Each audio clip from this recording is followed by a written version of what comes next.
오늘 좀, 제가 잘 모르는 분야에 대해서 좀 함께 나누고 싶어서 오늘 좀 자료를 준비했습니다. 실은 이제 2028 글로벌 인텔리전스 크라이시스라는 이게 소위 글로벌 지식 위기에 대한 보고서가 하나 나왔는데 그 내용이 약간 좀 너무 심각해서 우리 한번 지체들하고 같이 나누는 게 좋겠다 싶어서 제가 좀 준비했습니다. 특별히 AI와 관련돼 있어서 제가 모르는 분야가 굉장히 많아요. 대신에 같은 수준이라고 생각하고 좀 준비해서 쭉 전체를 한번 훑어가도록 하겠습니다. 여기 버튼이 있나? 여기 저기 저 끝에 우리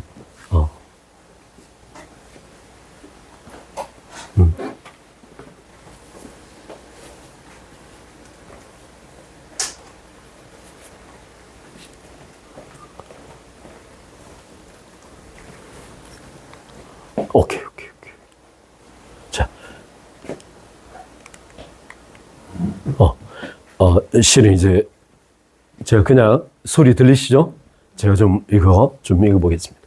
실은 이 내용을 어디서 처음에 이렇게 발견하고 같이 했냐면, 여러분 요즘 설교 아마 동시통역 영어로 해가지고 통역 설교가 뜰 겁니다. 아마 존 메가드 목사님, 존 파이퍼 목사님, 그리고 아시 스프론 목사님, 그 폴 워시 목사님, 미국에 지금 한 세대를 이끌고 가셨던 그 목사님의 설교를 번역을 해서 목소리로 직접 더빙을 해서 하는 분이 계세요.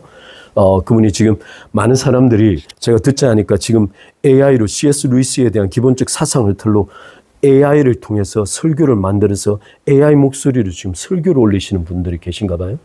특별히 그분이 거기에 대한 좀 마음의 깊은 부담을 느끼고 이분이 직접 번역을 해서 자기 목소리로 더빙해서 지금 설교를 올리고 있어요.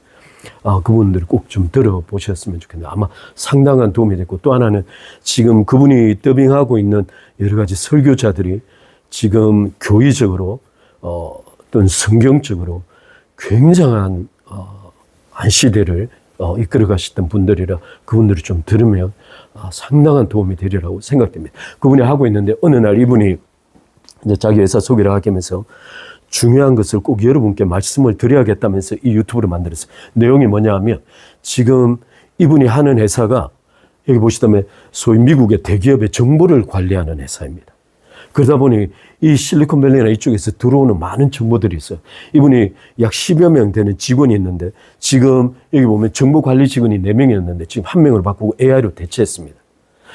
특별히 또 정보관리를 통해서 온라인을 통해서 발표를 하다 보니 이 발표 내에 카피라이트가 굉장히 중요한데 3-4명이 일하다가 지금 다 없애고 AI로만 하고 있대요. 그러니까 이분 자신이 지금 AI가 어떤 기업의 변화를 가져다 주는지 지금 몸으로 직접 느끼고 있는 겁니다. 그런데 이 사람이 그런 정보를 수집하다 보니 지금 실리콘밸리에 AI를 리드하고 있는 핵심 주체들이 지금 오고 가는 대화의 내용을 들은 거예요.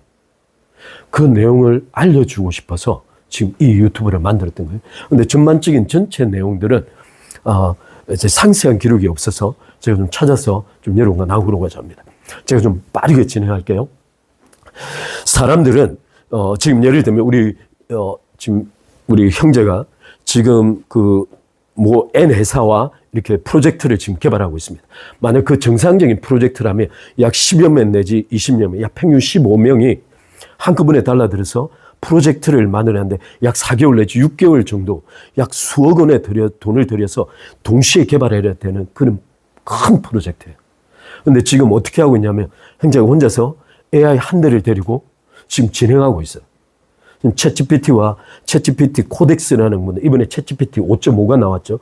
아마 혁신적인 부분이 포함되고 있는 것 같아요. 그게 포함해서 한 명이 AI와 더불어 그 큰 프로젝트를 동시에 개발하고 있습니다.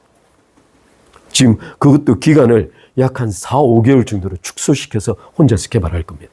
지금 그럴 만큼 중요해요. 근데 왜 이게 중요하냐면 사람이 회의를 해서 여러 가지 부서와 파트를 두고 진행했을 경우 가장 심각한 문제는 서로의 의사교환이에요. 의사교환하는데 낭비되는 시간이 약 60 내지 80%가 낭비된다고 합니다. 생각을 교환하는데. 근데 저 AI 컴퓨터 속엔 의사소통을 위한 시간 낭비가 없는 거예요. 좀 이따 에이전틱 AI도 좀 살펴볼 텐데 어떻게 지금 진행되고 있는지를 좀 이야기 말씀드리겠습니다.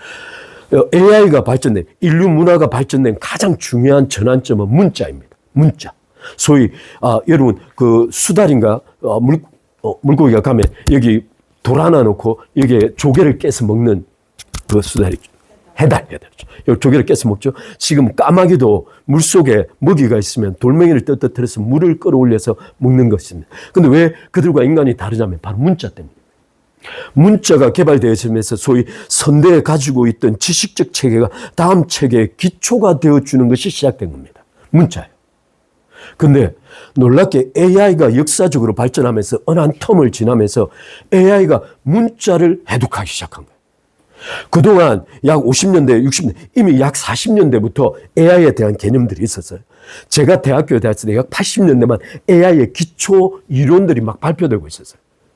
근데 그때는 왜 할 수 없었냐면 아무리 AI를 하더라도 AI 자신 스스로가 문자를 해독할 수가 없었던 거예요. 바꿔 말하면 AI가 자기 스스로 지식 축적 시스템이 안 됐던 거예요. 어느 한 시점이 딱 지나가면서 어떤 일이 벌어졌는데 AI가 자체적으로 문자 해독을 시작한 거예요. 근데 놀랍게 문자 해독을 시작하면서 이것이 소위 인간이 가지고 있는 모든 언어들에 대한 문자 해독이 동시에 이루어지면서 이 언어 간의 장벽이 사라진 거예요. 그래서 지금 여러분 코딩을 하거나 여러분 이제 자료를 주석에 대한 여러 가지 해석을 알려줘 딱 엔터를 치면 영어 그 주석을 막 끌어다가 쫙 해서 한글로 번역해서 동시에 나옵니다. 이제 언어 장벽이 사라진 거예요. 따라서 이 지금 AI가 좀 이따 보면 지금 이제 여기 AI 1세대가 있는데요. 1세대 특징은 무엇이냐면 인간이 다 해주었습니다. 인간이 모든 것을 다 해준 코딩에서 데이터 그다음 소위 알고리즘의 기본 원칙까지 다 넣어줬어요. 그래 이 인간이 넣어준 원칙에 의해서 자기가 관리적으로 작업하던 거예요. 그래서 노암 촘스키라고 했는데 이 노암 촘스키는 어떤 사람이냐면 여러분 포스트 모더니즘을 공부하다 보면 이 노암 촘스키는 언어학 발달에 있어서 맨 가장 현대적인 사람입니다. 이 사람이 가장 심각한 사람이기도 한 사람이 이번에 앱스타인 그 파일 있죠. 소아들 그 어린아이들 성매매에다가 어린아이를 인신제사 드리는 그 앱스타인으로 연루돼가지고 아직도 살아있는 인물입니다. AI 초창기에 노암 촘스키가 뭐라 그랬냐면 AI는 그저 사람이 불러주는 대로 반복하는 앵무새라고 보았어요. 저게 약 7, 80년대 초반입니다. 저때 저런 이야기를 했었어요. 근데 AI가 90년대 딱 넘어가서 하기 시작하면서 머신러닝을 시작합니다. 딥러닝과 머신러닝 제가 좀 이 개념을 너무 저도 잘 모르니 간략하게 설명해요. 머신러닝은 어떤 개념이 있냐면 여러분 스팸 메일이라고 스팸 메일 1000개를 야 지금부터 컴퓨터에게 이게 스팸 메일 1000개야 그리고 넣어줍니다. 그러면 컴퓨터가 알아서 스팸 메일 전체를 열어보고 어떤 형식을 가지고 있는지를 쫙 패턴을 분석합니다. 그럼 50개 내지 100개 패턴을 딱 분석하고 난 다음에 그럼 이것에 대해 분석해봐. 그러면 쫙 바라보고 이건 스팸 메일이야. 그 다음부터 판단을 시작하는 겁니다. 심지어 고양이 개도 똑같습니다. 고양이 그림 약 10,000개를 넣어줍니다. 그러면 이 10,000개를 통해서 AI가 자기 스스로 패턴을 분석해냅니다. 그리고 11번째 그림을 딱 넣어주면 이게 뭐야? 그러면 개와 고양이를 분석할 수 있는지 없는지 파악합니다. 근데 이게 오류가 너무 많았던 거예요. 그래서 어떤 일이 발생했냐면 딥러닝인데 인간의 신경 조직을 그대로 수치화해서 구조화시킨 겁니다. 바꿔 말하면 인간 신경 조직이 어떻게 인식하느냐에 대한 절차를 소위 알고리즘을 통해서 만들어낸 거예요. 제가 여기 보시면 제가 여기 좀 그냥 여러분 그냥 이해하지 않으셔도 됩니다. 저도 잘 모르니까요. 여기 입력층이 있고 은익층이 있고 출력층이 있는데 이 은익층이라는 개념은 여러분 어린아이가 고양이를 딱 봤을 때 우리는 고양이를 봤을 때 어떻게 파악하냐면 컴퓨터는 아까 패턴을 분석한다고 그랬죠. 귀에서 머리에서부터 발끝까지 차례대로 분석합니다. 근데 우리는 고양이를 그렇게 보지 않아요. 딱 보는 순간 고양이 모습 전체가 동시에 들어옵니다. 지금 약간 이론적으로 지금 분석하고 있는데 우리는 문장을 어떻게 이해하는가에 대한 이야기가 있어요. 여러분 문장을 바라볼 때 문장 맨 끝에서부터 맨 앞에서부터 차례대로 읽을까요? 안 그러면 문장이 동시에 탁 들어올까요? 지금 그게 돼요. 거의 동시에 인간은 들어옵니다. 따라서 실질적으로는 제가 좀 이거 약간 좀 그렇게요. 그냥 아무거나 데이터를 하나 넣습니다. 그러면 지 혼자 가요. 이게 참이냐 거짓이냐가 있는데 거짓으로 판명되잖아요. 그러면 백데이터를 줍니다. 틀렸다고. 그러면 얘가 여기에 관련된 수치를 지 혼자서 다 바꿉니다. 그러고 다시 줘봐요. 그리고 쭉 흘러와요. 또 거짓이잖아. 또 다시 돌려줍니다. 그러면 이 수치를 지 혼자 또 바꿔요. 참이 나올 때까지 바꿉니다. 그러면 이 단계가 지금 어느 정도까지 가 있냐면 약 10조 개 단계까지 가 있습니다. 인간이 어디까지 가 있는지 모르는데 약 내부적으로 10조 개 단계까지 가 있습니다. 그렇게 해서 맨 마지막에 참이 딱 나오는 순간 이게 수치가 딱 고정되면서 지식체계가 딱 발현되기 시작합니다. 이게 놀라운 사실은 제가 이제 이게 딥러닝은 그냥 이렇게 설명드리지만 놀라운 사실은 인간의 뇌를 열어봤더니 그 속에 정보를 저장할 수 있는 저장 장치가 없는 거예요. 그냥 신경 조직망, 감정과 신경 조직망만 있는 거예요. 근데 인간은 과거 일들을 기억한다는 거예요. 지식을 축적한다는 거예요. 근데 지금 놀랍게 AI 시스템이 약간씩 변형을 보여주고 있습니다. 여러분 제가 한 가지 질문 드릴게요. 인간의 감정은 지식의 결과물일까요? 안 그러면 감정 자체가 독립적으로 존재할까요?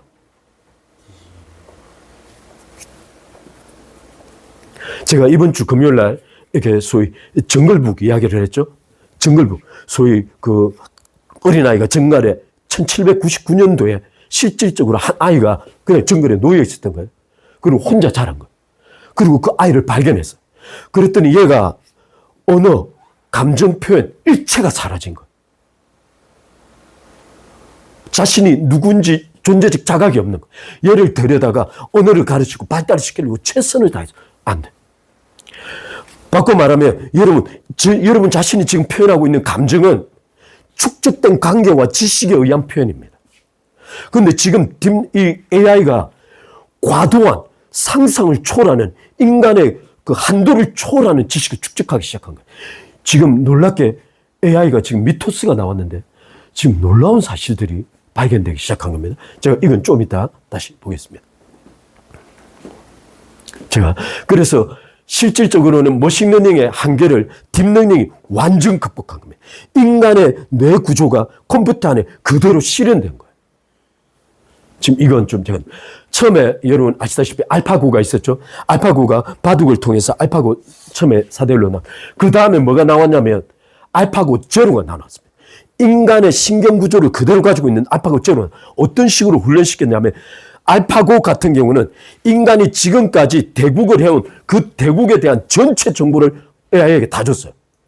그러니까 처음부터 그 대국을 다 살펴보고 패턴을 분석한 겁니다.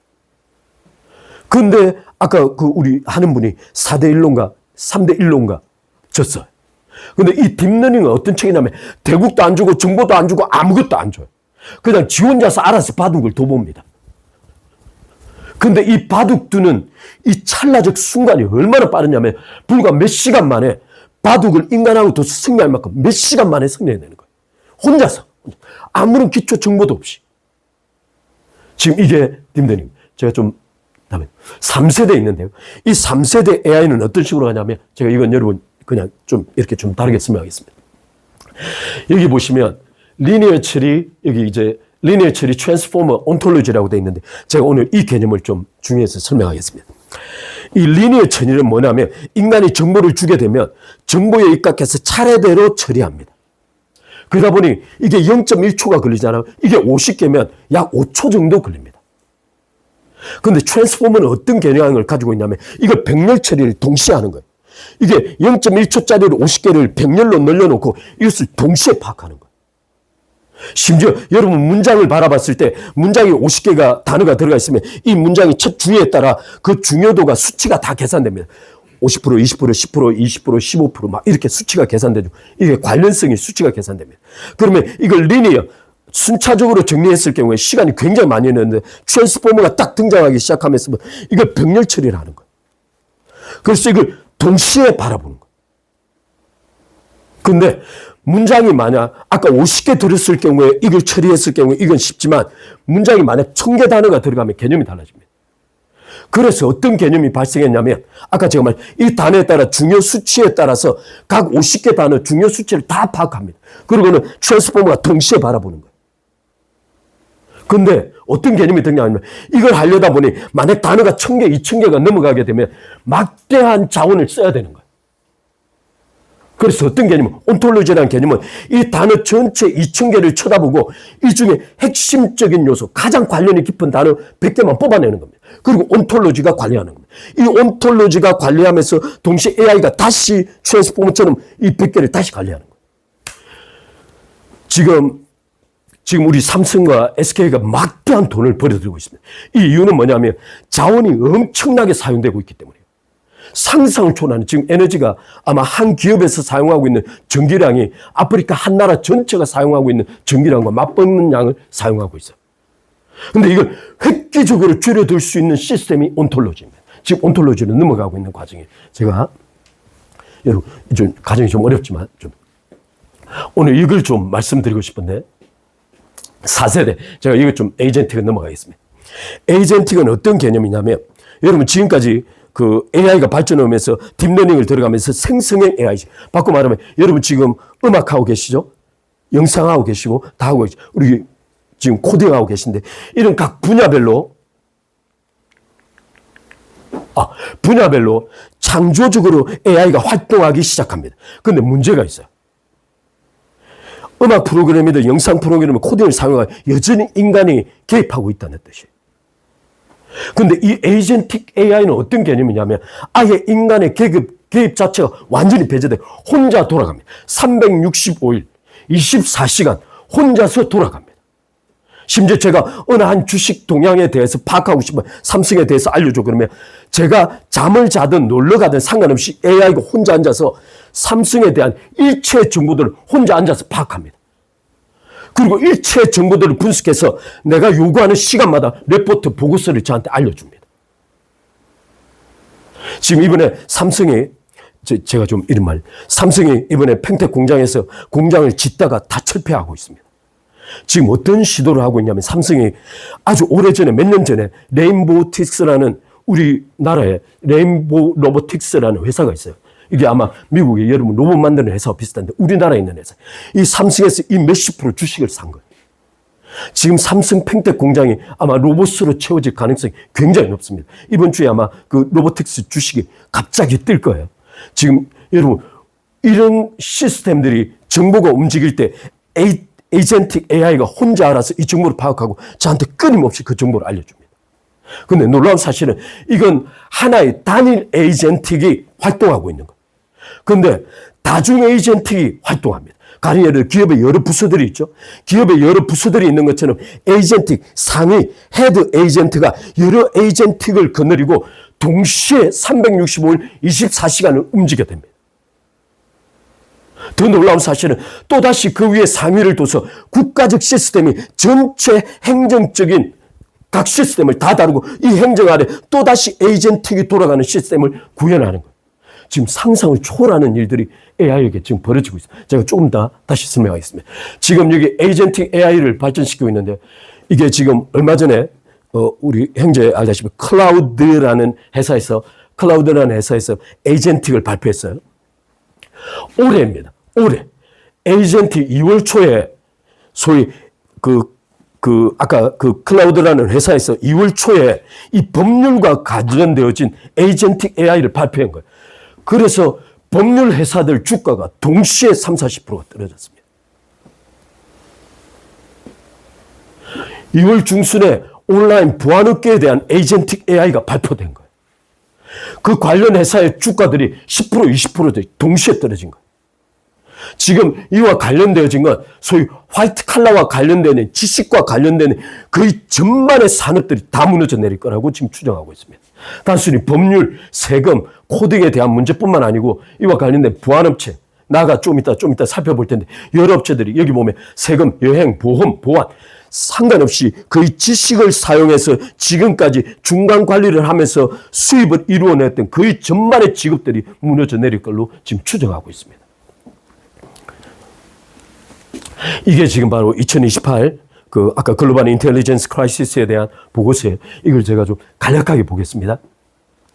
이게 25년도 지금 미국 주식 나스닥, 미국 실업률, 노동분배 이렇게 계획되어 있는데 이게 2028년까지 앞으로 3년 내에 어떤 일이 벌어질 것인가에 대한 보고서를 만든 겁니다. 이게 지금 여기 보시면 이게 결론 부에 해당되어지는데 주가가 2026년 올해 말 정도까지 계속 주가가 오를 거라는 거예요. 그리고 내년 접어들기 시작하면서 주가가 떨어지기 시작하는데 2028년도 되면 약 S&P가 약 38%, 40% 정도 떨어질 걸로 지금 추정하고 있습니다. 지금 여기 보면 실업률인데요. 지금 바로 이 피크치가 오른 이유는 AI가 급속도로 나오기 시작하면서 순간 실업률이 오를 거라는 거예요. 그러면서 다시 고용됐다가 2028년도 되면 약 10.2%, 미국 내에서 10.2%면 굉장히 큰 겁니다. 이렇게 될 거예요. 이 내용들이 어떻게 되는지 제가 좀 간략하게 이야기해 볼게요. 자, 이것이 앞으로 벌어질 주요 사건들입니다. 그게 시장인데 이 사람이 주식을 하는 사람이라 이 주식의 입장에서 이 사건을 바라본 거예요. 그래서 그냥 이거 놔두고 차례대로 쳐다보겠습니다. 이게 지금 AI가 갑자기 들어오면서 아까 우리 형제가 코딩하듯이 지금 15명 정도 해야 될, 몇 개월 동안에 15명 해야 될 일을 혼자서 AI와 더불어 하는 거예요. 그러다 보니 생산성이 극도화되는 거예요. 사람이 필요 없는 거예요. 아까 처음에 영어 동시 통역 하시는 분들도 지금 약 7명, 8명에서 7명을 내고 한 사람이 이 일을 작업을 하고 있는 거예요. 그런데 이 한 사람이 작업할지라도 그가 지금 현재 수입은 거의 유지가 됩니다. 그러다 보니 생산성, 기업 이익이 급속도로 높아지는 거예요. 따라서 이 기업 이익이 급속도로 높아지다 보니 어떤 일이 벌어지냐면 AI 성능은 더 향상되어지면 해고율이 점차 더 증가합니다. 해고율이. 그런데 안타까운 사실은 이 해고가 증가하면 수입이 떨어지죠. 수입이 떨어지는 순간 소비가 위축됩니다. 지금 아까 말씀드린 대로 지금 화이트 칼라의 해고율이 어느 정도 될지를 예측을 지금 못하고 있는 거예요. 행제 말한 대로 지금 대기업 속에서는 보안 시스템 문제 때문에 아직 AI를 접하지 못하고 있는 거예요. 근데 바깥쪽에서는 이미 AI가 코딩을 하면 돌아보지 않아도 될 만큼 거의 퍼펙트하게 지금 진행되고 있습니다.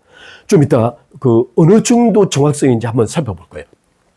소비가 감소되면 물량 판매가 줄면서 기업 이익이 줍니다. 기업 이익이 줄면 또다시 어떤 악순환이 발생하냐면 사람들을 더 해고시키고 더 AI에 의존하게 되는 거예요. 따라서 지금 가장 우려하는 건 AI 성능 향상이 되면서 해고가 증가하면 수입이 주는 소비자들과 소위 중산층이 무너지기 시작하면서 소비 감소가 이루어지면 기업 마진이 또 떨어지고 또다시 AI를 위해서 투자하고 비용을 줄이려고 한다. 이게 악순환을 돌 거라는 게 이 보고서의 핵심입니다. 따라서 지금 이미 핀테크 큰 기업들은 해고를 시작한 거예요. 20 내지 30%, 40%까지 해고를 시작한 거예요. 지금 누군가 급하게 나서지 못하고 있지만 이 사람이 제가 알지만 이 사람이 잭도시인데요. 블락이라는 회사에서 40%를 감축했는데 이 사람이 잭도시라는 사람입니다. 이 사람이 말하기를 이제 나는 시작일 뿐이라는 거예요. 40% 감축해서. 지금 여기 보면 이게 SaaS가 어떤 뜻이냐면 지금 저는 이 마이크로소프트의 오피스를 돈을 주고 써요. 1년에 약 10만 원 정도 됩니다. 여러분 지금 아도브를 쓸 때도 그림을 쓸 때도 한 달에 몇만 원씩 쓰죠. 여러분 음악을 쓰도 모든 프로그램들이 월 결제로 시스템화되어 있습니다. 그런데 지금 AI가 어떤 일을 하고 있냐면 지금 우리 형제 지금 그쪽 대기업에게 보고서를 쓰는 것도 AI가 쓰고 있어요. 이메일도 AI로 하지만 보고서도 AI가 쓰고 있어요. 심지어 저희가 만든 정관의 서류들 전체 AI가 만든 거예요. 워드가 필요 없어요. 오피스에 대한 결제할 필요성이 없다. 지금 마이크로소프트가 천문학적 돈을 벌어들이고 있는 이유는 바로 이 SaaS 이 시스템 때문입니다. 매달 받는 구독료 때문이에요. 그런데 지금 AI가 등장하면서 이 구독료를 받아서 회사를 키워왔던 회사들 전반에 걸쳐서 위기가 발생하고 있는 거예요. 이건 이 말대로 죽지 않을 수 있는 다만 이제 결정력, 가격이 급속도로 떨어질 거라는 거예요. 그 다음에 아까 말한 대로 에이전틱 AI가 나오면서 법률, 세금, 보험, 보호, 그 다음에 여행, 그 다음에 보안 이런 모든 우리 삶의 지식과 관련된 거의 전반적 영역들이 아마 AI로 넘어갈 걸로 추정됩니다. 따라서 지금까지는 사람이 내가 몰라서 이번에도 우리가 우리 교회를 등록할 때도 지난번에 법원에 그 법무사에 갔더니 200만 원을 달라고 했어요. 교회 등록하는 데만. 그래서 제가 나왔어요. 근데 문제는 뭐냐면 그 법무사가 하는 일을 제가 전혀 모른다는 거예요. 근데 지금 AI가 그 일들을 전체 대체하고 있다는 거예요. AI를 통해서 법무사와 관련된 전반의 서류들부터 순서에 이르기까지 다 관리한다는 거예요. 심지어 고소장도 지금 AI가 쓰고 있습니다. 지금 이미 미국에서는 법과 관련된 변호사들 상당수가 해고되고 있습니다. 필요 없다는 거예요. 왜냐하면 아까 말한 대로 문자를 해독하기 시작하면서 이미 인간이 약 200~300년 동안 미국에 축적되어진 법과 관련된 소송과 관련된 그 사례들이 이미 다 들어와 있는 거예요. 논의를 할 필요도 없어요. 따라서 이 에이전트 AI가 들어오면서 이와 관련된 산업 전반이 무너져 내릴 거라는 거예요. 지금 한번 차례대로 보시죠. 이제 아까 말한 대로 그냥 차례대로 산업이 이렇게 이런 영역이 무너져 내리구나 이렇게 되는 이 법률적인 영역들은 소위 지금까지 고수익을 창출하던 영역들입니다. 또 하나 다른 문제가 있는데 지금 우리 이제 행자 관련된 이 회사 자체가 지금 결제 시스템에 의해서 수입을 벌여들이는 거예요. 지금 어떤 일이 벌어지고 있냐면 이 결제 시스템 자체를 완전히 바꾸고자 합니다. 디지털로. 좀 이따 디지털 우리나라가 첫 번째 타겟입니다. 이 디지털로 바꾸면 어떤 일이 벌어진다면 지금 옛날에 저희가 일본에서 무역에서 수입을 해 들어올 때 결제일이 있어요. 그러면 우리가 어디 곳에다 은행에다 결제하면 이 결제가 플로를 타고 2박 3일 정도 내지 3박 4일이 걸려서 그 결제가 됩니다. 은행에서 일일이거든. 근데 지금 디지털로 바꾸면 2초 내지 3초면 디지털로 결제 완료됩니다.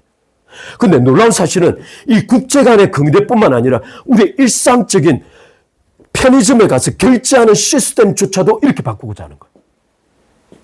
그러면 카드 수수료를 통해서 수입을 창출하던 거의 대부분의 은행권의 회사들은 다 무너집니다.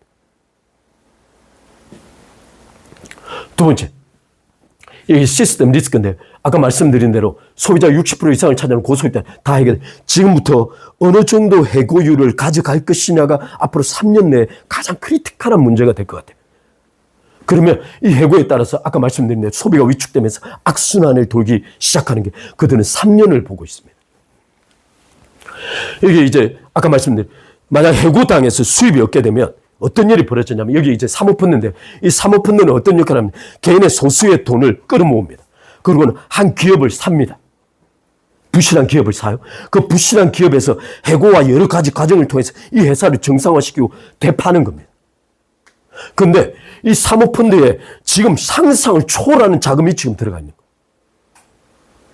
그런데 그 기업들이 부실화되는 것이 과거처럼 계속 순환을 돌면 상관없는데 지금은 기업들 전체가 동시 부실화되고 있는 거예요. 따라서 사모펀드 쪽으로 들어가 있는 막대한 자금들이 부실화될 것을 우려하고 있습니다.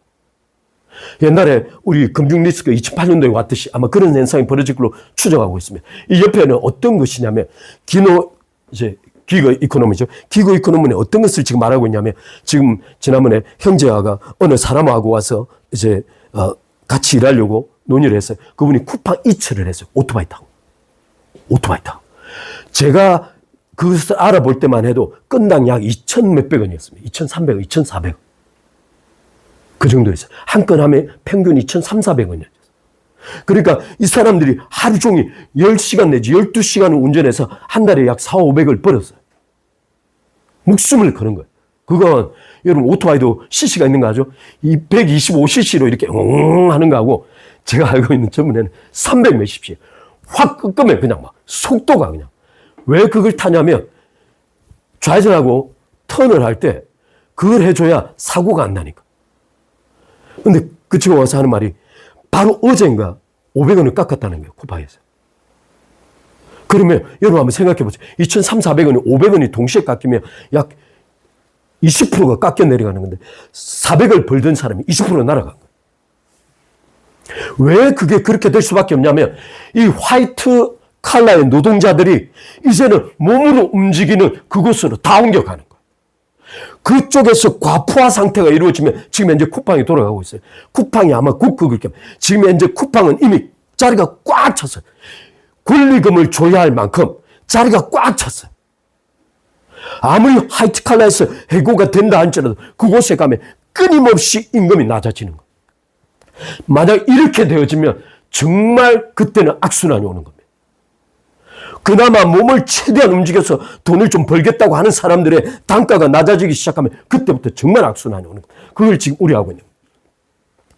여기 보면 이제 이렇게 되면 돈을 벌지 못하니까 주택담보는 당연히 부실이 생기기 시작하겠죠.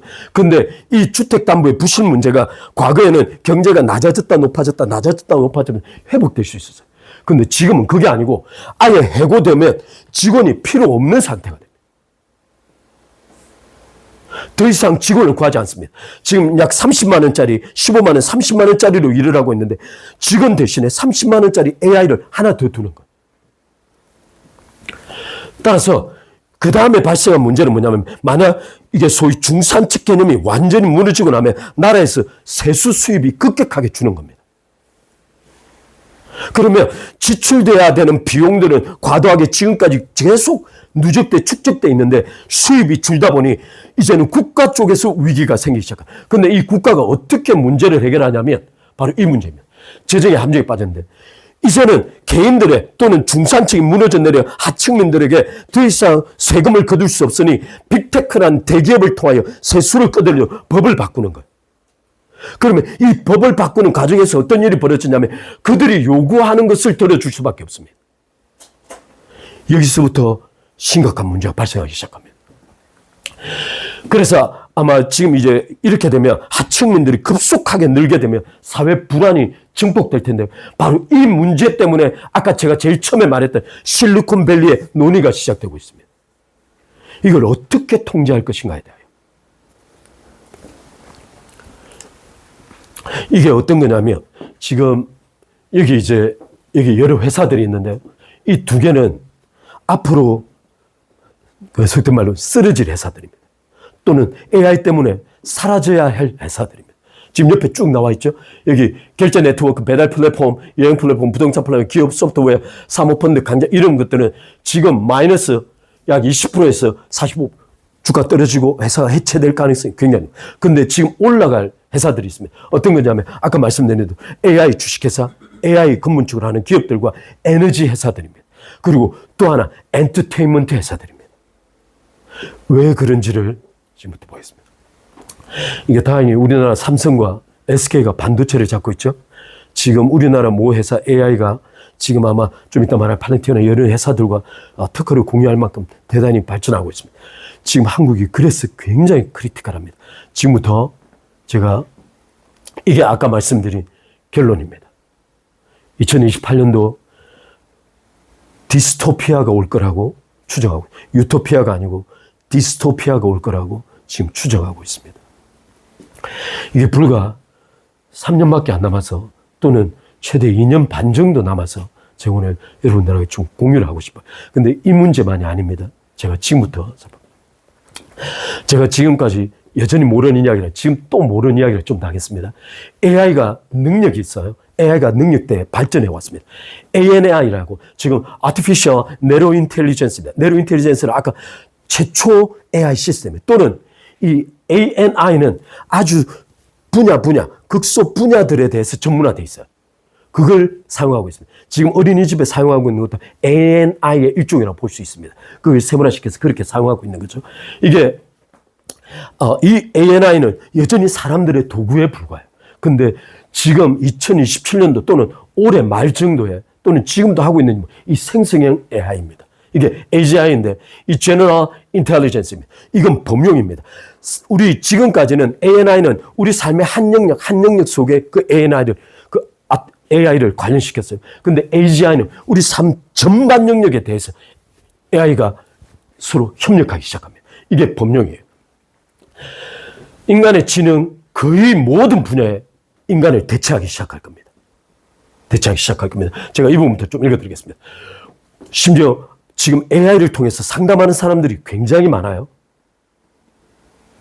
AI를 통해 상담하고 용기를 얻고 힘을 얻고 자기 관리를 하고 또는 지금까지는 소위 리더십 소위 코스에 의해서 교육받던 시스템은 그냥 AI가 매일 아침에 해주는 거예요. 리더십 코스를.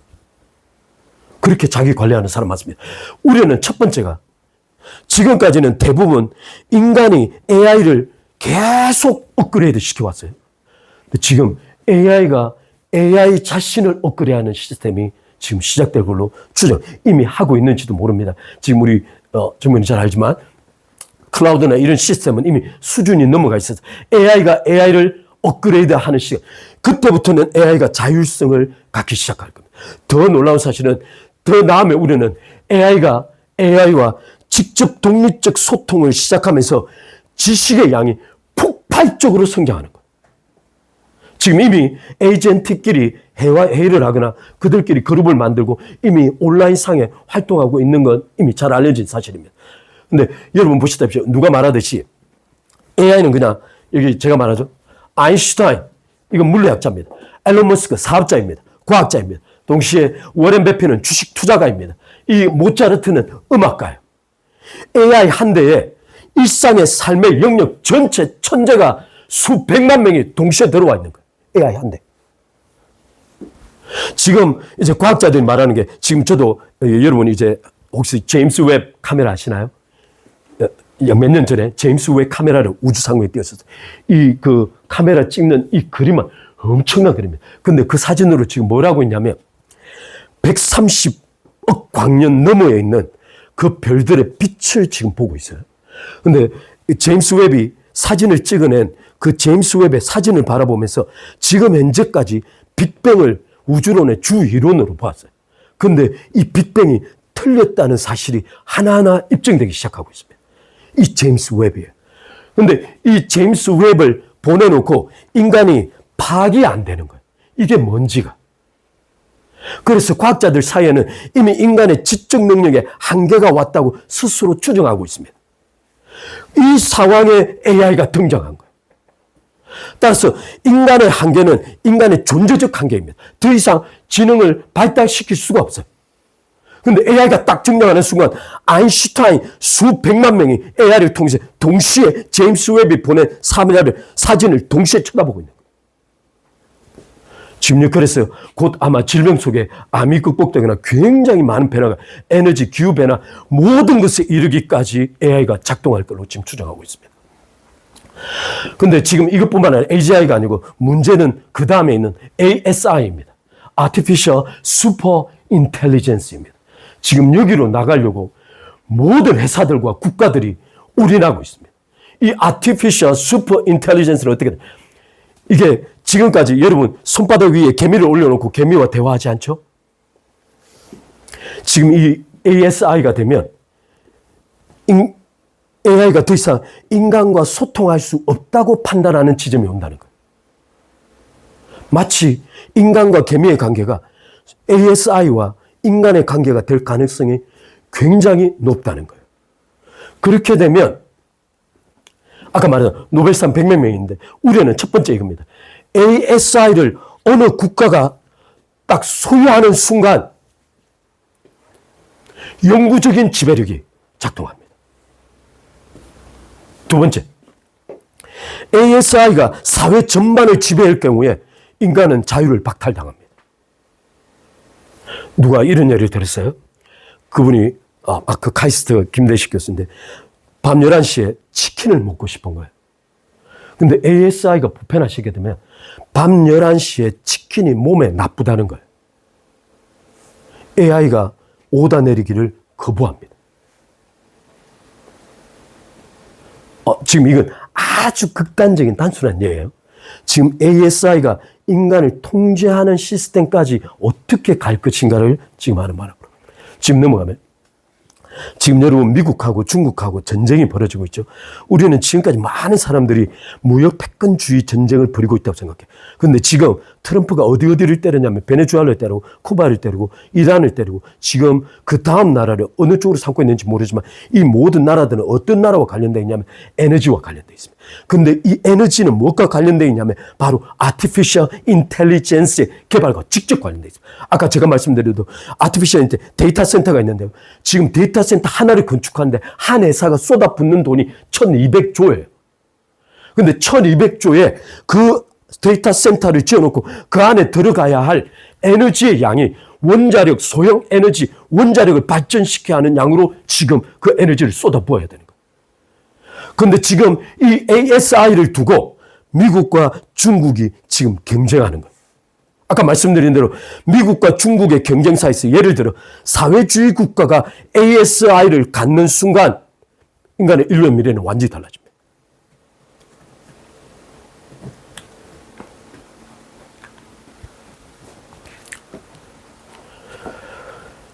미국은 지금 이 에너지를 원천적으로 중국으로부터 차단시키고 지금 중국에, 제가 또 예로 말이 너무 많아서 제가 한 가지 말씀. 중국에서 이미 핵융합 발전에 하나의 전환점을 마련한 것 같아요. 핵융합은 어떤 거냐면 바닷물 한 방울로 도시 전체가 쓸 수 있는 에너지를 만들어내는 거예요. 바닷물 하나로. 위험이 없습니다. 그런데 중국의 지금 핵융합 발전이 지금 우리나라에서 약 몇십 초가 최대인데 그걸 극복하고 마련했다니 이게 수개월 전에 이미 발표가 됐어요. 지금 미국하고 중국은 단순한 패권 전쟁이 아니고 이 ASI를 두고 있는 전쟁이 벌어지고 있는 겁니다. 전문가들이 경고하고 있습니다. 전문가들이 어떤 경고를 하고 있냐면 약 4분의 1 확률로 인구가 인류 전체가 멸망할 수 있다는 거예요. 지금 경고하고 있습니다. 그런데 실리콘밸리의 AI 사람들은 끊임없이 AI를 통해서 유토피아가 올 거라고 주장하고 있습니다. 그 대표적인 인물이 누구냐면 앨런 머스크입니다. 앨런 머스크가 하는 말이 지금부터 로봇과 AI가 접속하면 지금 삼성이 하고자 하는 일과 현대에서 하고자 하는 일이 똑같습니다. 앨런 머스크가 지금 미국에서 하고 있는 일이 똑같습니다. 모든 생산 시스템을 AI를 탑재한 로봇이 대체하는 거예요. 그러면 어떻게 되냐면 얘네들은 어두운 곳에서 햇볕이 없는 곳에서 24시간 일을 합니다. 오류 없이. 무한히 찍어내는 자원으로 자동차를 생산품 전체에 대한 단가를 낮출 수 있을 거라고, 화폐 개념이 파괴될 거라고 지금 주장하고 있습니다. 그런데 그것은 유토피아일 거냐 디스토피아일 거냐는 아무도 대부분의 학자들은 25% 정도 인류 전체가 멸망할 거라고 주장하고 있습니다. 그래서 이 실리콘밸리가 어떤 말을 하고 있냐면 아까 말한 유토피아가 올 거라고 지금 추정하고 있습니다. 그런데 아까 2028년 글로벌 인텔리전스 크라이시스는 말하기를 마지막에 폭력으로 남습니다. 그런데 제가 오늘 말씀드리고 싶은 건 이게 아니에요. 실제 ASI가 딱 나타나는 시점과 비슷한 역사적 사례가 한 번 있었습니다. 역사적 사례가 언제냐면 로마 시대입니다. 로마가 빠른 시간 내에 정복 전쟁을 벌여서 상당수를 정복했는데 어떤 일이 발생했냐면 약 노예가 1,000만 명이 발생한 거예요. 1,000만 명의 무료 노동력이 발생한 거예요.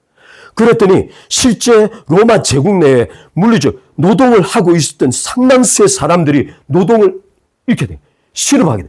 약 실업률이 40%에 달했습니다. 근데 어떤 일이 벌어졌냐면 이 노동 실업률이 40%에 달하자 로마 제국이 결정한 게 있습니다. 최초의 기본소득을 주기 시작한 거예요.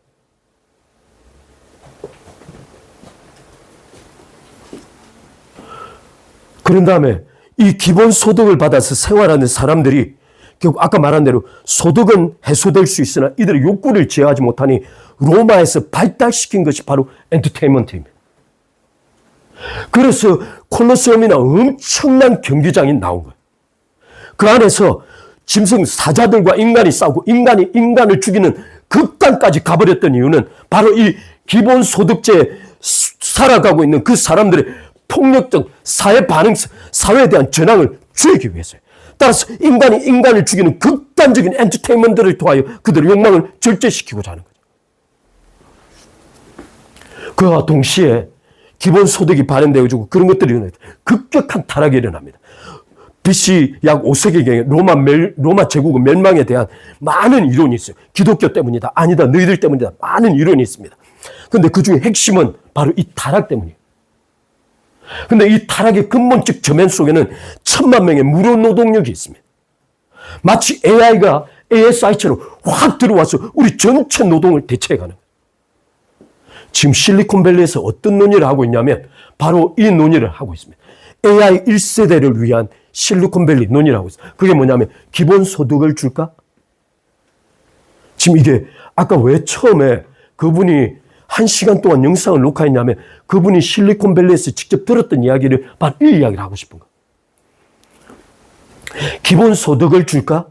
라고 지금 논의하고 있습니다. 근데 기본소득이 예를 들어 200 내지 300이에요. 최소 생활할 수 있는 돈을 직접 줄까? 안 그러면 두 번째가 있습니다. 기본 주식을 줄까? AI 주식. 지금 스타쉽 그 주식이 거의 그 경단위의 주식으로 지금 논의하고 있습니다. 그 주식을 줄까? 그래서 매달 주식 배당을 통해서 살아가게 할까? 세 번째 있습니다. 놀랍게 영국과 나라에서 이미 시작했습니다. 기본 서비스를 무료로 제공하는 거예요. 그 속엔 와이파이, 챗GPT, 넷플릭스, 스포츠 TV, 엔터테인먼트, 음악, 미술을 할 수 있는, 즐길 수 있는 기본 서비스를 지금 제공하기 시작했습니다. 사이버머니를 지급하는데 바로 이 돈에 대한 문제가 직접 거론되기 시작하면서 그 다음 문제로 이어집니다. 이게 놀라서 더 이상 자유민주주의는 없습니다. 0.00001% 정도의 자산가들이 전 세계 부의 약 90% 이상을 차지하게 될 겁니다. 지금은 그나마 상위 10% 내지 20%가 약 8, 90%의 부를 차지하고 있는데 그때는 그게 아니고 아예 0.0001% 정도가 부의 약 8, 90%를 차지하는 시대가 올 겁니다. 그래서 그들이 가지고 있는 주식을 우리한테 그냥 기본으로 나눠주겠다는 거예요. 그리고 상위 1%가 있는데 이 사람은 어떤 사람이냐면 정치입니다. 권력. 그리고 또 하나 엔터테인먼트 관련자들입니다. 블랙핑크, BTS, 트와이스 또는 미국의 그런 애들. 또 스포츠입니다. 미국, 지금 영국 중 스포츠, 축구 또는 풋볼 이런 스포츠 경기들입니다. 이 엔터테인먼트가 급속도로 발달할 수 있습니다. 나중에 이건 극단까지 갈 수 있습니다. 지금 앱스타인이 드러났는데도 지금 미국에서 듣고 있어요. 인신 제사까지 거론이 나오고 있는데 듣고 있습니다. 이건 앞으로 벌어질 일들에 대한 일종의 예고 같은 거예요. 지금 9% 자본층이 있는데 지금 이미 AI가 어떻게 갈 것을 아는 사람들은 노동소득에서 소위 자본소득으로 이동하고 있습니다. 그들이 하는 말은 앞으로 3년 내에 노동소득, 일을 해서 돈을 벌고 먹고 사는 시스템을 버리고 빨리 주식이나 소위 자기 혼자 돈을 벌어낸 자본소득으로 옮겨가지 않으면 그때 바로 기본소득을 받아야 되는 계층이 될 거라는 거예요. 그래서 AI를 이미 예측하고 아는 사람들은 빨리 지금 자산을 옮기고 있는 중이에요. 근데 절대 다수는 자산이 없습니다.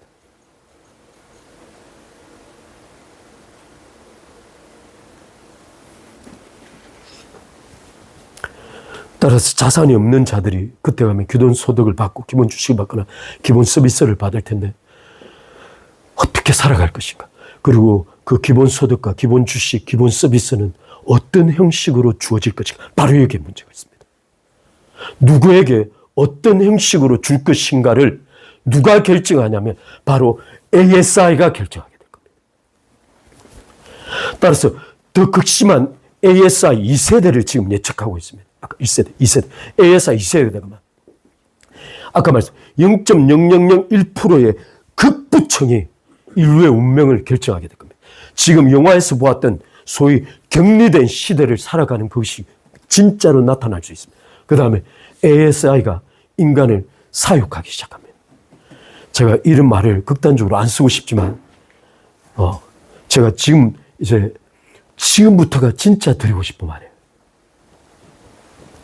미국의 팔란티어라는 회사가 있습니다. 이 팔란티어가 굉장히 독특한데 트럼프가 대통령이 되기 전에 약 3, 4년 전에 이미 박승현 씨가 세뇌 탈출을 통해서 이 팔란티어와 페이팔 커넥션에 대해서 계속 이야기했어요.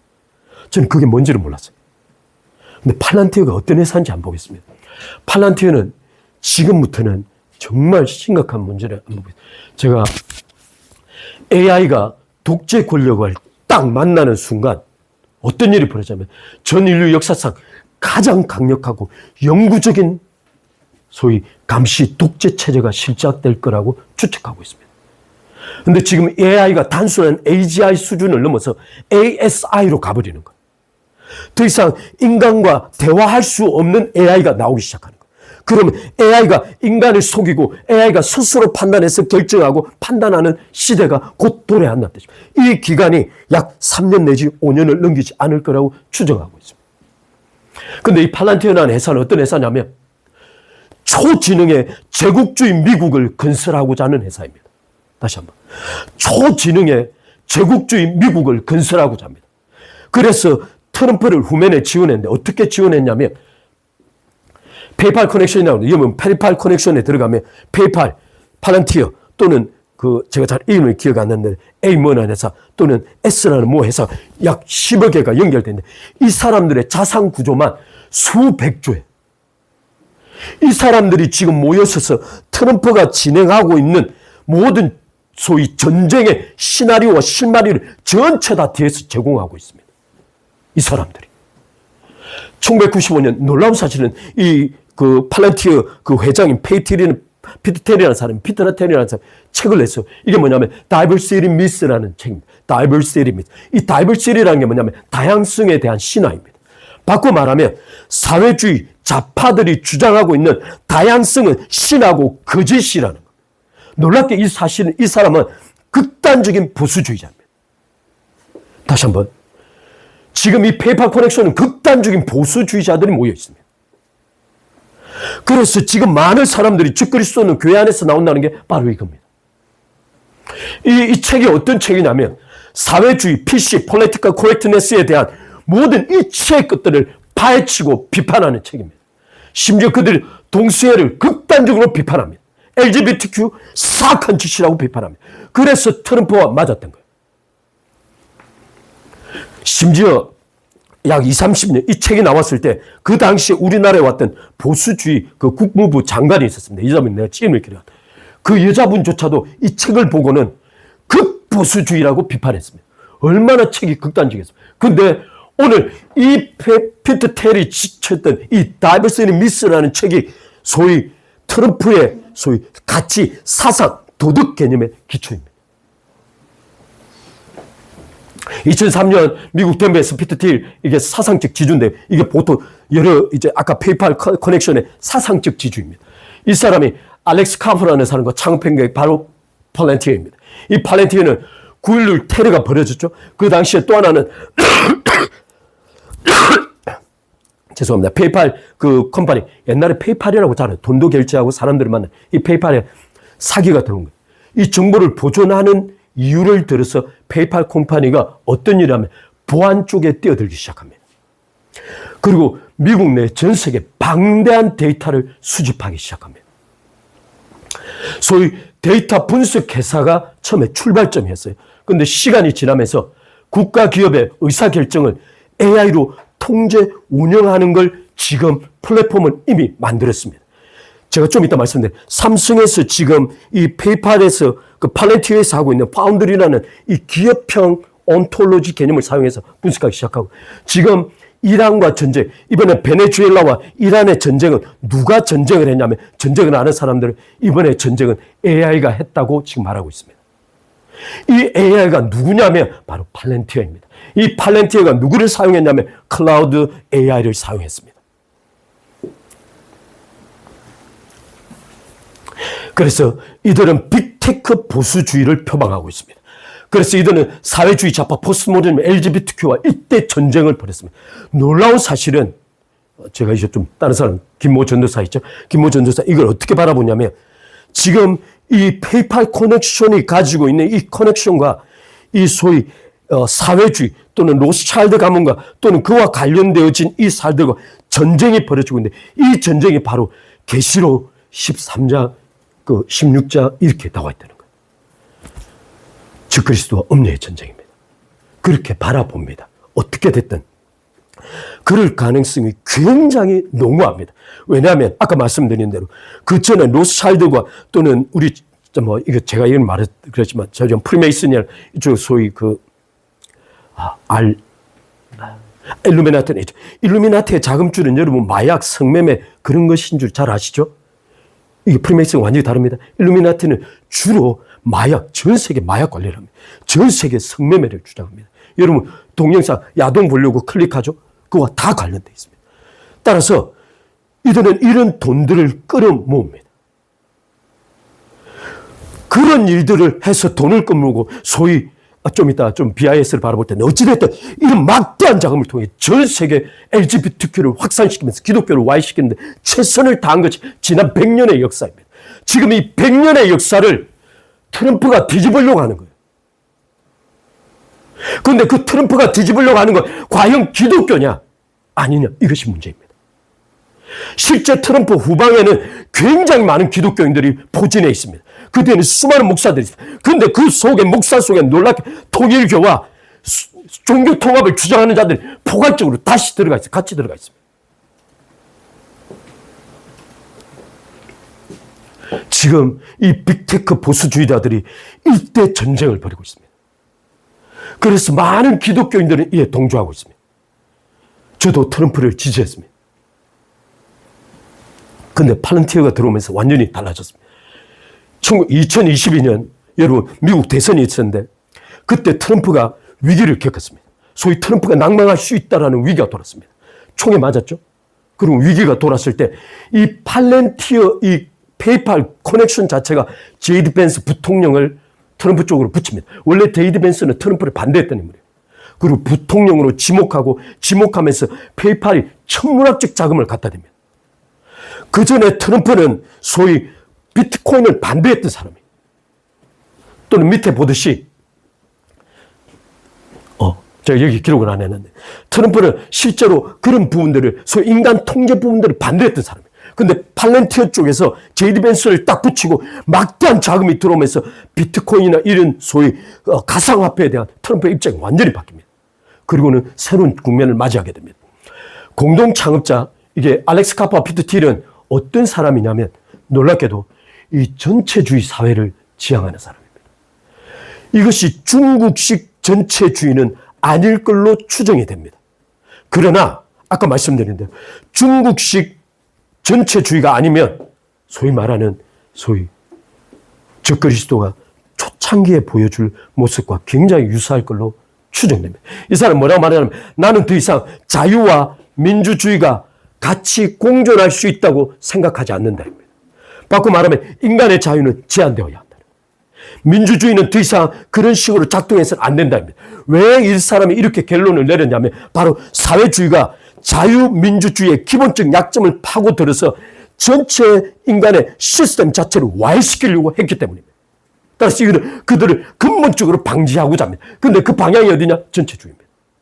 소위 제국주의적 시스템을 가지고 있습니다. 그래서 이들은 인간은 통제되어야 한다는 것. 제가 지금부터 이제 약간 좀 지금 다른 말씀을 드릴 텐데 아까 말씀드린 대로 이 팔렌티어라에서는 초지능 제국주의 미국을 건설하는 게 목표입니다. 그래서 페이팔 커넥션, 아까 트럼프를 대통령으로 만든 그 전략 모임에 5가지 전략이 있는데 첫 번째는 미국 우선주의입니다. 그 다음은 초연결을 통한 전 영역에 대한 전 세계적 글로벌한 지배입니다. 세 번째는 태평양에 집중, 대중국에 대한 것들을 가지고 있습니다. 네 번째는 보수주의입니다. 우리가 말하고 있는 기독교가 소위 말하고 있는 보수적 가치 개념을 그들 똑같이 포방하고 있습니다. 심지어 공화적입니다. 이건 소위 공화적, 다수의 사람들이 통치하는 시스템입니다. 지금 과도적 주장을 하고 있는 걸로 추정이 됩니다. 트럼프가 아까 말씀드린 대로 가상화폐에 대한 입장이 바뀌었습니다. 지금 이 2가지가 있는데 밑에 온톨로지를 제가 다시 한번 설명드리겠습니다. 온톨로지가 어떤 개념이냐면 이게 왜 적그리스도와 직접 관련되어 있는지를 제가 아는 지식 한도 내에서만 설명드리겠습니다. 원래 이 온톨로지라는 개념은 아리스토텔레스가 파편화된 지식을 전체적으로 연결시키기 위해서 만든 개념입니다. 다시 한번 파편화된 지식을 소위 이 지식을 소위 속성이라고 하는데 속성들을 구별하고 이 지식의 속성들 이게 막 연결을 시키는데 연결 강도가 다 다릅니다. 그러면 어느 한 지식을 딱 건드리면 이 지식과 연결되어진 지식들이 쫙 축출되면서 이와 관련된 지식들이 통합적으로 딱 제시되는 겁니다. 이미 2000 몇백 년 전에 이 개념을 생각한 거예요. 아리스토텔레스가. 그런데 이 개념이 죽어 있다가 나중에 약 수십 년 전에 이 온톨로지라는 개념을 개념화시키면서 등장하기 시작한 거예요. 그런데 이 팔란티어라는 이 회사가 온톨로지 개념을 가지고 AI와 접목시킨 최고의 회사인데 이 회사를 대체할 수 있는 온톨로지 개념이 거의 없는 거예요. 전 세계. 근데 이건 제가 개인적으로 데이터베이스와 온톨로지는 약간 다릅니다. 데이터베이스는 어떻게 되냐면 제가 다음에 넘어가면 데이터베이스는 마치 이처럼 이렇게 하나 항목 이렇게 돼 있는데요. 이 항목들이 다 안에 들어가 있는, 가령 김재는 이름 몸무게 쫙 나와 있죠. 김상은 인물 몸무게 이렇게 나오죠. 여기 교회에 대한 교회의 목록들이 있으면 교회는 음악 장비가 있고 있고 또는 여기 이제 카메라가 이렇게 딱 조정되어 있는데 저와 이 사이가 어떤 관련이 있으며 저는 카메라와 어떤 관련이 있고 저는 음악과 어떤 관련이 어떤 학교와 관련되어 아연이가 어떤 학교와 관련 다 연결을 짓는 겁니다. 이건 지금 현재까지는 데이터베이스는 소위 정보에 대한 데이터를 관리하기 위하여 모든 속성을 연결하고 속성을 정해놓고 연결시키는 방식이었습니다. 근데 지금 이 온톨로지라는 개념은 어떤 개념이냐면 단순히 데이터에 대한 연결성이 아니고 모든 실존하는 사물들 전체를 데이터처럼 만들어서 관리하겠다는 거예요. 다시 한번. 이게 왜 중요하냐면 제가 지금 이번에 미국 이란하고 전쟁할 때 왜 팔란티어가 맨 앞에서 AI가 전쟁을 했냐면 AI가 소위 전쟁에 들어가는 모든 정보망 전체를 온톨로지로 연결합니다. 위성에서부터 소위 휴먼트에 이르기까지 또는 CCTV에 이르기까지 또는 여러분 아시다시피 고고도에 정찰기가 다니고 비행기가 날아다니는데 전투기가 날아서 비행기를 때릴 때 땅을 봤던 그 장면조차도 AI로 들어갑니다. 그러면 수도 없이 많은 정보망에 수테라의 정보가 동시에 올라오는 거예요. 그러면 그 정보를 수집해서 아까 말씀드린 대로 이건 데이터베이스가 아니라 온톨로지입니다. 여러 정보 체계들을 온톨로지로 연결시켜 놓고 이 연결 강도를 다 결정하는 겁니다. 그래서 이게 연결 강도가 이거하고 쓰면 이거하고 연결시켜서 얘가 지금 하고 있는 일이 어떤 의미를 갖는지를 파악해내는 겁니다. AI가. 그래서 정보를 가지고 어느 순간 딱 변화가 생기면 AI가 딱 측정하고 이와 관련된 것을 딱 띄워서 온톨로지로 딱 띄웁니다.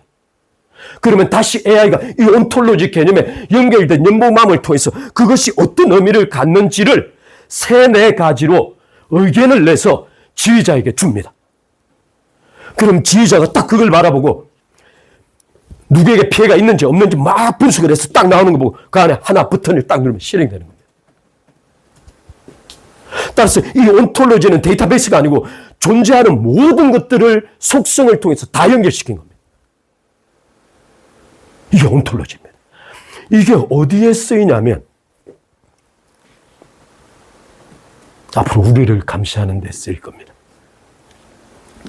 지금 여기 보시면 제가 그냥 이런 개념이 있다는 거니까 자주 이런 사물들이 있습니다. 사물들은 전혀 연결성을 가지고 있는데 이 사물들을 마치 정보처럼 변환시키는 거예요. 데이터베이스처럼 딱 변환시켜서 관계를 쫙 연결시킵니다. 그걸 이렇게 아까 말씀드린 대로 속성을 가지고 쫙 재놓으면 이런 연결고리를 만들면 이걸 소위 데이터베이스화 시켜서 소위 실존하는 실체를 데이터베이스처럼 인식하게끔 컴퓨터한테 정보를 제공해 주는 겁니다. 여러분 제가 만약 예를 드는 겁니다. 제가 그래서 이걸 어떻게 좀 여러분 제가 666이 시작됐어요. 예를 들면 666이 시작됐어요. 그러면 그리스도인들 중에 상당수가 받지 않겠죠. 물론 그 전에 휴가가 생기면 더없이 좋지만 어찌됐든 이런 상황이 발생. 그러면 위성과 모든 정보와 관련된 것들이 온톨로지로 연결되어 있는 거예요. 누가 손끝 하나 햇볕 안에 나오면 그 손의 자국을 통하여 이가 누구인지를 파악합니다. 심지어 제가 어떤 행동을 하게 되면 이 행동이 차후에 어떤 영향을 낳을지를 온톨로지 AI가 분석해내는 겁니다. 그리고는 가장 그 옆에 가까이 있는 이번에 전쟁이 어떻게 치러졌냐면 그 정보를 분석해내죠. 여기 문제가 생기죠. 그러면 AI가 분석해서 가장 가까이 공격적 무기가 뭐 있는지 분석해줍니다. 그 옆에 전투기가 한 대 날고 있었던 거예요. 그러면 전투기한테 명령이 갑니다. 바로 때리라고. 이쪽에서 문제가 생기잖아요. 온톨로지와 AI가 쫙 분석해서 제가 테러리스트 총 들고 나와서 얘를 어떻게 해야 돼. 그러면 이 옆에 가장 가까운 공격적 무기에 연결합니다. 그리고 지시를 내립니다. 죽이라고. 지금 이게 팔란티어가 이번 이란 전쟁을 통해서 테스트했던 거예요.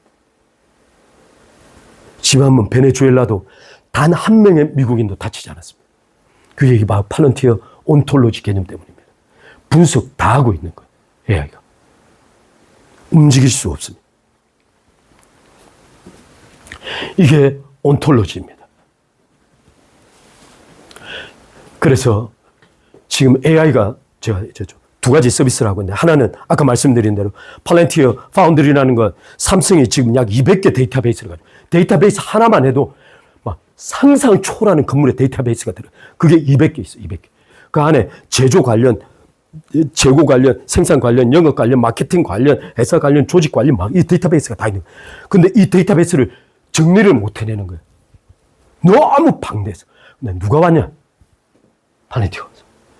이 관계망을 설정하고, 이 관계망의 핵심 관계망을 다시 온톨로지로 분석해 끌어내고 난 다음에 그 핵심 온톨로지 위에서 기업이 나아가야 될 전략적 방향을 세 가지로 제시해 주는 거예요. 근데 이 시스템이 군사 무기로 지금 들어와 있는 거예요. 이게 팔란티어 고담입니다. 아까 제가 말한 이 팔란티어 고담이 바로 아까 전쟁에 치르는 방식이에요. 모든 하부에 정찰 시스템을 온톨로지로 연결하고, 그래서 그는 수테라바이트의 정보가 올라오면 AI가 즉각적으로 분석해서 어느 쪽에서 어떻게 연결되어져서 박아볼까 어떻게 분석하고 난 다음에 온톨로지로 딱 올려주는 순간 그 온톨로지 속에 다시 AI 분석을 통해서 이게 어떤 영향을 미칠지, 어떻게 조치를 가장 가까이 있는 무기가 누구면 누가 결정해야 되는지 밝혀서 그 결정권자에게 결정권 3개를 넘겨주는 겁니다. 그럼 바로 결정하면 버튼만 누르면 바로 실행됩니다. 그게 지금 이 온톨로지 그 팔란티어 고담에 대한 이야기입니다. 이게 지금 저도 잘 이해를 못하고 너무 방대한 내용이라. 근데 문제는 여기서 멈추지 않습니다. 팔란티어는 지금 온톨로지를 통하여 이런 시스템을 지배적으로 해가지고, 이 팔란티어 주가 주수가 상상처럼, 이와 팔란티어와 그 온톨로지와 동일한 그 특허를 가지고 있는 우리나라 솔트리스 회사 3천 몇백억에 불과합니다. 상상을 초월하는 자금으로 지금 이 사회를 준비하고 있습니다. 근데 문제는 엔트로피입니다. 엔트로피, 지금 우리 클라우드 여러분 잘, 지금 이제 챗GPT가 들어선 이후에 지금 클라우드가 1위로 올랐었어요. 여러 가지 이유들이 있습니다. 이 클라우드 시스템의 내부 경영자들은 철저한 인간성에 대해 기반하고 있습니다. 이게 팔란티어가 무기에 사용하는 걸 두 가지 조건으로, 미국인들을 감시하지 말 것, 그리고 AI가 소위 파괴적 결정을 자발적으로 내리지는 걸 못하게 할 것. 근데 미 국방부가 거부한 거예요.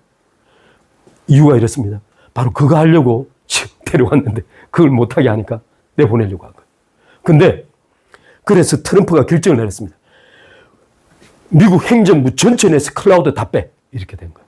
근데 클라우드 속에서 새로운 것을 발표하려고 준비 중이었습니다. 근데 그게 놀랍게 정보가 나온 거예요.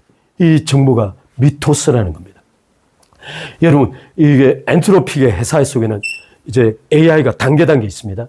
하이쿠, 소넷, 오푸스라는 단계가 있습니다. 그 위에 제가 뭔 캐시라는 단계가 있는데, 그 캐시라는 4단계 가장 고도의 단계 속에 미토스가 아직 발표가 안 됐습니다. 몇 개 회사들의 실험적으로 발표가 됐어요. 왜 실험적으로만 발표가 됐냐면 이게 이렇습니다. 미토스가, 이게 오펜하임 모먼트라고 하는데, 제가 잘 모르는, 오펜하임이 핵무기를 개발한 사람, 핵무기가 실험에 딱 성공하는 순간 그 사람이 뭐라고 말했냐면 자신은 상상할 수 없는 짓을 저질렀다고 말했습니다. 돌이킬 수 없는 세계가 찾아온 거예요. 그러면서 그걸 오펜하임 모먼트라고 부릅니다. 지금 미토스가 나온 걸 오펜하임 모먼트에 비교하고 있습니다. 왜 그러냐면 여기에 대한 여러 이론들이 있습니다. 이게 사실이 아닐 거다, 사실일 거다, 또는 설사 그렇겠냐, 너무 과장된 거 아니냐, 그렇게 말하고. 근데 이 부분이 이렇습니다. 지금 클라우드 미토스가 스스로 코드를 만들어서 해킹하는 AI가 된 거예요. 근데 이게 해킹 수준이 어느 정도냐? 모든 거의 대부분의 전체 은행이 뚫려 있고. 그래서 지난주에 약 3, 4주죠. 이게 발표된 게 3, 4주 전에 연방준비은행부터 해서 월가, BIS 전체 모여서 회의를 벌였습니다. 미토스가 딱 그런 일이 벌어지자 모여서 회의를 벌였습니다. 어떻게 할 거냐, 지금부터. AI가 모든 것을 해킹할 수 있을 만큼으로 성장했는데 이걸 어떻게 할 거냐고 모여서 논의를 시작했습니다. 지금 여기 보시면 챗GPT 5.4가 약 추론 단계, 약 20단계를 넘어가면 약간 이상한 말이 나오기 시작한답니다. 그러니까 앞단계를 잊은 거죠. 근데 이 미토스는 약 50단계가 넘어가도 정상적으로 처음에 거 다 기억하고 있는 거예요. 지금 우리 형제는 잘 알 거예요. 코딩을 하다 보면 여기 코딩 완성도가 지금 데이터가 나왔는데 약 60% 정도의 완성도가 있다고 그래요. 근데 미토스는 어느 정도냐? 약 93% 정도의 완성도가 있다고 합니다. 제가 이 미토스는 여러분 수학경시대나 대학원에 자주 이렇게 상상을 초월하는 AI가 나온 거예요. 지금 AS를 가기 위한 전 단계라고 생각할 만큼 그런 AI가 나온 거예요.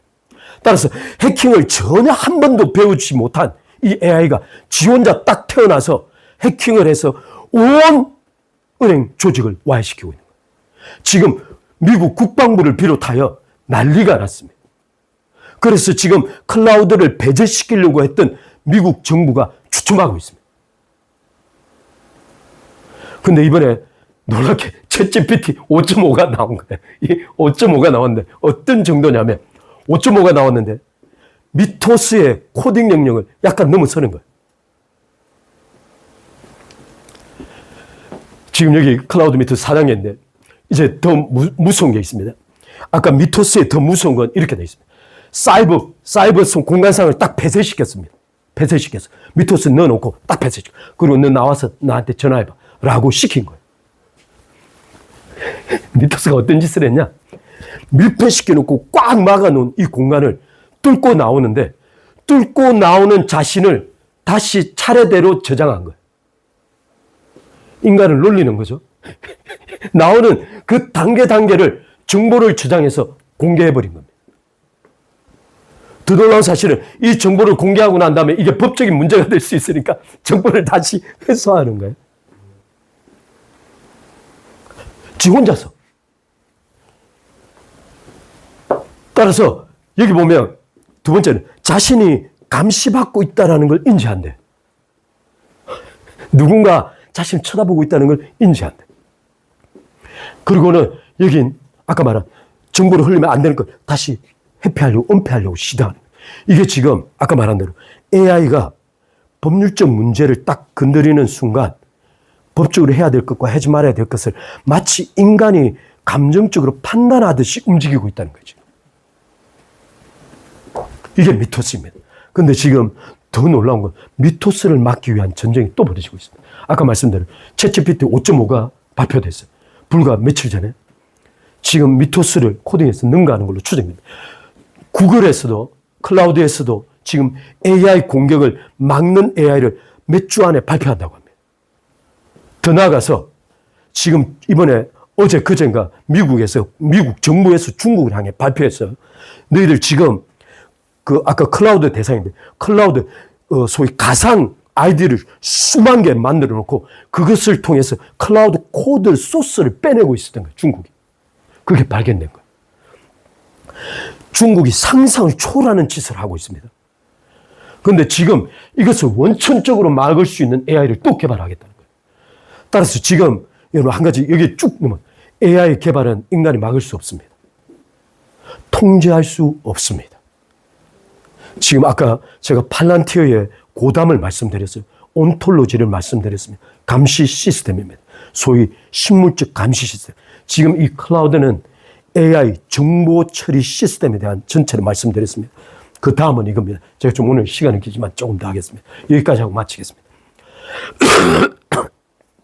며칠 전에 신송현이란 분이 우리 한국은행에 총재로 왔습니다. 이 신송현이란 분이 어떤 분이냐면 제가 여기 방송을 원래 좀 틀려고 했는데 틀 수 있을지 모르겠습니다. 좀 시간이 가도 좀 할게요. 오늘 좀 죄송합니다. 여기 BIS라는 은행이 있습니다. 하이퍼링크가 연결 안 됐네. The BIS is the bank, 잠깐 이거 어떻게 보여주지? and it's the central bank of central banks. Where is that located? It's in Basel. 이거 어떻게 보여주지?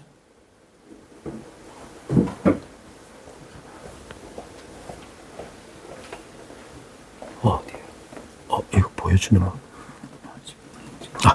그냥 이제 놔두자. 그냥 내가 할게. 이거 안 하고. 됐다. Has 63 of the most powerful central banks since its members, and the New York Fed and the Fed are both shareholders. What's the purpose of the Bank of International Bonds? 그냥 됐다. 내가 설명하고 말게. 됐다. It's above the law. It's a 뭐야, So its own country has its own police force, and essentially, other than one of its staff being in a car accident or minor things, no one has the legal authority to move against it. Number two, it can move money and hold it. 됐다. 오케이. 자, 제가 오늘 좀 시간이 가다 이걸 좀 하고 마치겠습니다. 이 BIS가 어떤 것이냐면 2차 세계대전이 터놓았는데 독일에 대한 재건 비용을 주기 위하여 마련된 곳인데 이 BIS가 전 세계 중앙은행의 중앙은행입니다.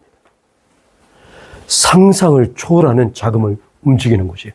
근데 놀라운 것은 BIS를 만든 이유는 국제법의 통제를 받지 않기 위해서입니다. 근데 이 신송현이라는 분은 어떤 분이냐면 여기 보시면 옥스퍼드대에 나와서 상상을 초월하는 경력을 가지고 있습니다. 또 놀라운 사실은 이분이 BIS의 중앙은행 이렇게 돼 있죠. 중앙은행 여기 제가 지금 잘 보이질 않는데 제가 좀 한번 확대시켜 보겠습니다.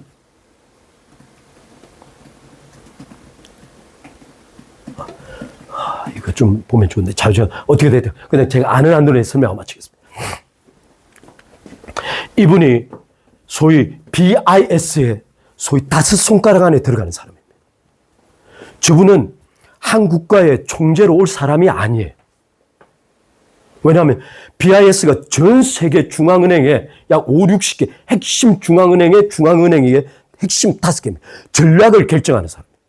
그런데 이 사람이 갑자기 이재명 대통령의 지명을 받고 한국으로 와서 한국은행 총재가 된 거예요. 그래서 이 사실을 아는 사람들은 전체가 다 의아해서 벙쪘습니다.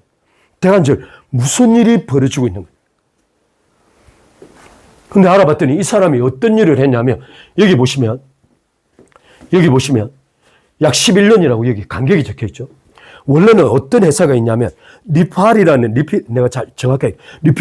회사 하나가 있는데 이 회사가 어떤 시스템을 구축했냐면 10여 년 전만 해도 모든 국제 거래 관계는 여기서 아까 제가 말한 대로 국제모임 돈을 쏘면 저쪽에서 돈을 받는 걸 결제해서 승인하고 결제하고 오가고 돈이 오가고 막 이게 2박 3일, 3박 4일 막 이렇게 걸리는 시간들이 있었어요.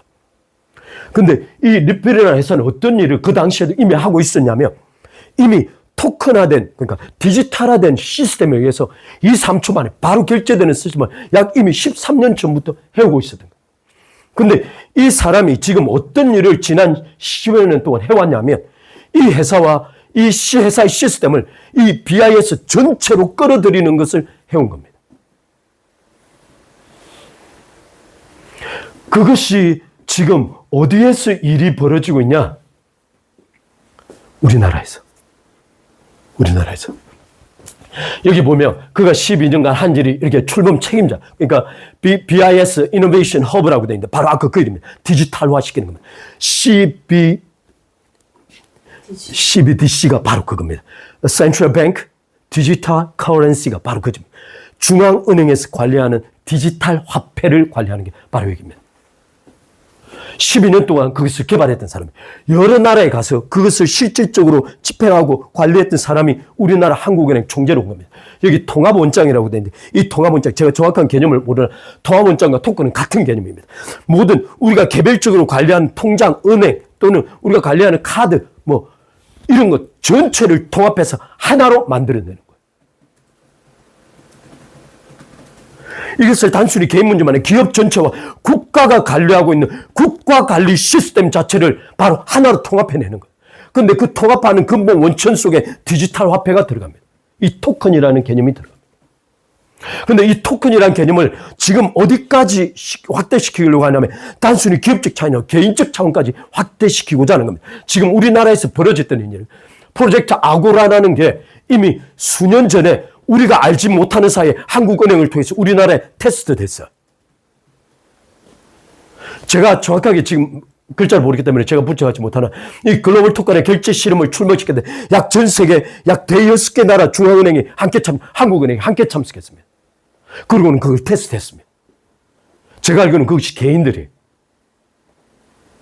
그런데 이번에 어떤 일을 계획하고 있냐면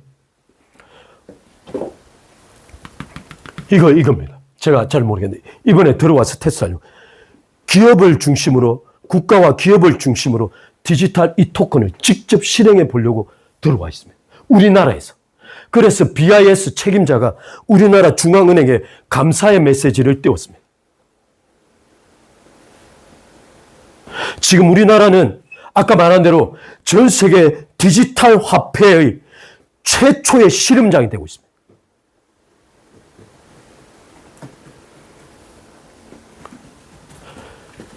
여기 지난번 총재가 있었어요. 나가면서 뭐라고 말했냐면 프로젝트 한강은 사실 신현송 아까 이 사람이 직접 자기 총재 후보가 BIS 재직 시절부터 워낙 가깝게 논의하고 디자인했던 거라는 거예요.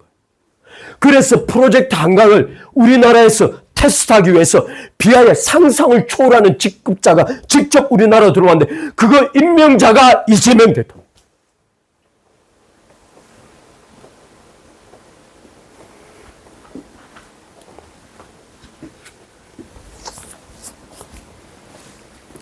더 놀라운 사실은 그리스도인들은 전혀 모르고 있는데 이 지금 화면에 나와 있는 이 화면은 일반인이 작성해낸 겁니다. 지금 무슨 일이 벌어지고 있는지에 대해. 그러면 제가 정리를 하겠습니다. 지금 아까 팔란티의 온톨로지를 보였습니다. 모든 존재하는 객체를 연결시키는 겁니다. 그리고는 실시간 감시체제가 가능하도록 만드는 겁니다. 두 번째, 그 감시체제로 들어오는 모든 정보를 상상을 초월하는 미토스와 챗GPT 5.5가 감시체제를 가집니다. 그 상하부에서 온톨로지 전체를 분석해가면서 이것이 잠재적으로 어떤 영향을 낳을지에 대해서 미리 예측하면서 그 속에 바로 그 옆에 제가 그 666의 상황 속에서 제가 무엇을 하려고 하는데 바로 그 옆에 있는 사람에게 지시를 내서 저를 체포하게 합니다. 지금 이란에서 군사 작전이 벌어진 게 중요한 게 아니에요. 그 시스템을 아까 말한 대로 팔란티어는 미국 초지능의 미국 제일주를 만든 전 세계를 이 ASI 슈퍼 인텔리전스를 통해 지배하고자 합니다. 그들의 의도는 굉장히 선해 보일 수 있습니다. 그 뒤에 나오는 것이 바로 BIS입니다. 디지털 화폐입니다. 움직일 수 없습니다. 가질 수 없습니다. 여러분 아까 말했던 대로 실리콘밸리에서 기본소득, 기본 주식 또는 기본 서비스를 제공하면 바로 거기에 이게 필요할지 모릅니다. 더 놀라운 사실은 이걸 앞으로 3년으로 바라보고 있다는 거예요. 그 전면에 누가 있냐? 이재명 대통령이었습니다. 그리고 헌법을 바꾸자 합니다. 제가 김영현 전도사의 이야기를 가끔씩 들을 땐 좀 도를 넘어서 제가 안 듣다가 제가 스스로 찾아봤어요. 이 자료들을. BIS를. 이미 BIS 자료가 엄청나게 나와 있습니다. 방대하게. 외국과 우리나라에서. 이건 우리나라 불과 2, 3주 전에 누군가 발표해서 올린 내용이에요. 이미 일반인들은 이걸 보고 있습니다. 어떻게 갈 거라는 거. 이미 돈과 관련되어 있는 사람들은 이미 파악하고 있습니다. 그들은 돈 때문에 움직이는 거나 우리는 이 정보를 통해서 무언가 심각한 것이 움직이고 있다는 것을 느끼는 거예요. 제가 오늘 너무 많이 길었습니다.